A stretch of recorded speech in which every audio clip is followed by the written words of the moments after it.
انگنت درود و سلام جناب محمد رسول اللہ صلی اللہ علیہ وسلم کی ذات پر، ان کی آل پر اور ان کی اولاد پر۔ ناظرین، آج یوم جمہوریہ ہے اور پاکستان کا نام تجویز کرنے والے چودھری رحمت علی کا جسد خاکی آج بھی آکسفورڈ یونیورسٹی کے قبرستان میں موجود ہے۔ ہم جو ایک زندہ قوم ہیں، ہم جو ایک زندہ قوم کہلانے کے متمنی ہیں، ہم جو اپنے آپ کو زندہ قوموں کی صف میں سرخرو دیکھنا چاہتے ہیں، ہم جو یہ چاہتے ہیں کہ دنیا کی صف اول کی قوموں میں ہمارا نام ہو، ہم اپنے ہیروز کے ساتھ جو سلوک کر رہے ہیں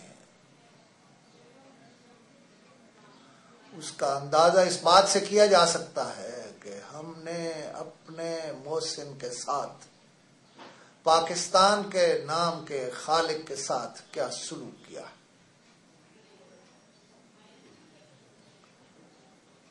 بعض اجارہ داریاں چودھری رحمت علی کو اس ملک میں نہیں لانے دیں گے۔ میں اس کے لیے کئی بار لندن گیا، میں اس بات کے لیے تیار ہوں کہ اس کے جو بھی اخراجات ہیں، جو بھی اس کا اہتمام ہے، میں وہ کروں، لیکن مسئلہ یہ ہے کہ چودھری رحمت علی کی تدفین کہاں ہو۔ حفیظ جالندھری کی تدفین تو منٹو پارک یعنی مینار پاکستان کے قریب ہو سکتی ہے، چودھری رحمت علی کی تدفین مینار پاکستان کے قریب نہیں ہو سکتی۔ ناظرین، میں بات کر رہا تھا پاکستان کے محسنوں کی کہ ہم پاکستان کے محسنوں سے کیا سلوک کرتے ہیں۔ میرا سوال یہ ہے کہ وہ خاتون جس نے پنجاب سیکرٹریٹ پر پاکستان کا پرچم لہرایا تھا، کیا کوئی جانتا ہے کہ وہ کہاں ہے؟ وہ زندہ ہے یا مردہ؟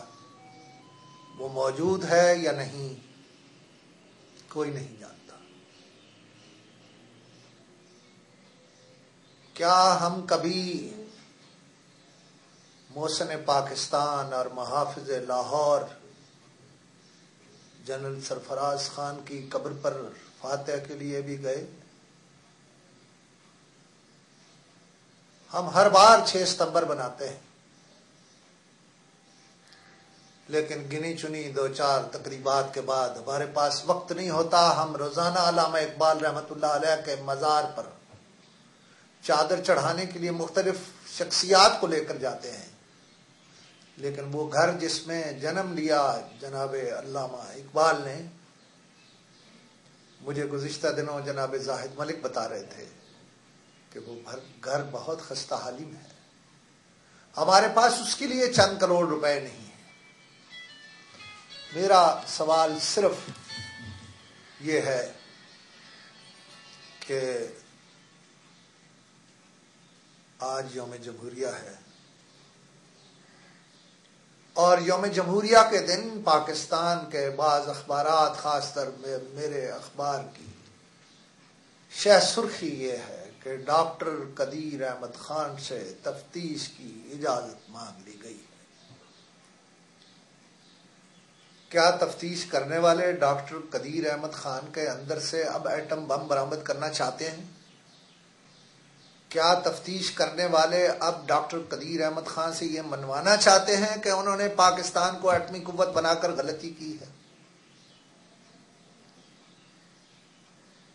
کیا ہم نے امریکہ میں ہونے والے اسٹریٹجک مذاکرات میں امریکہ کو یہ بھی یقین دلانا ہے کہ دیکھیے آج کے دن جب یہاں مذاکرات ہو رہے ہیں، ہم تو اپنی قوم کے محسن کو اس دن بھی رسوا کرنے کا کوئی طریقہ نہیں چھوڑ رہے، ان سے تفتیش کی اجازت مانگ رہے۔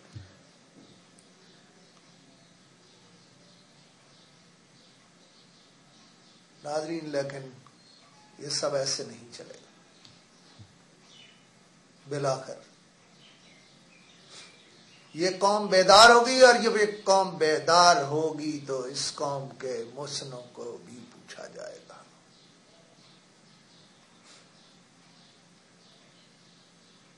سوائے چند لوگوں کے اس ملک کے لیے جان کی قربانیاں کرنے والے شہداء کی بچوں کی اگر آپ تفصیل مانگ لیں تو آپ کو معلوم ہوگا بہت برے حال میں ہیں۔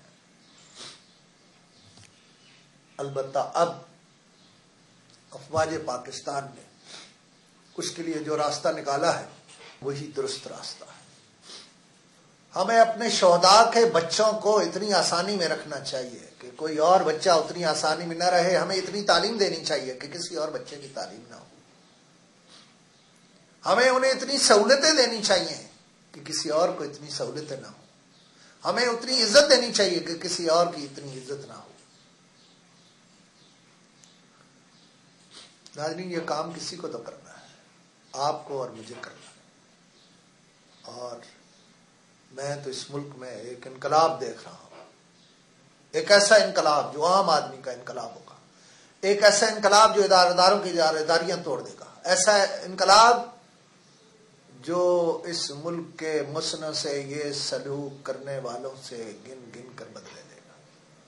ناظرین، مجھے کچھ نہیں کہنا، مجھے آج بھی بات وہیں ختم کرنی ہے کہ آپ اور میں مل کر زیادہ لوگوں کی نہیں صحیح چند لوگوں کی مدد تو کر سکتے ہیں۔ میں روزانہ یہیں ختم کرتا ہوں کہ آئیے میرے ساتھ، میں نے ایک ادارہ بنایا زکوٰۃ و صدقات ٹرسٹ، اس میں آئیے میرے ساتھ شامل ہو جائیے۔ اگر آپ اس کے لیے کوئی رقم بھجوانا چاہیں تو چیک یا ڈرافٹ کی شکل میں، کراس چیک اور ڈرافٹ کی شکل میں بھیج سکتے ہیں تاکہ وہ زکوٰۃ و صدقات ٹرسٹ کے اکاؤنٹ میں جائے اور پراپر استعمال ہو، اور آپ مجھ سے اس کا استعمال بھی پوچھ سکتے ہیں۔ اگر آپ ہمارے ادارے پر اور ہم پر یقین رکھتے ہیں تو ضرور ہمارا ساتھ دیجیے گا۔ آپ دنیا کے کسی حصے میں ہیں، آپ ہمارے ہیں۔ اجازت چاہیے۔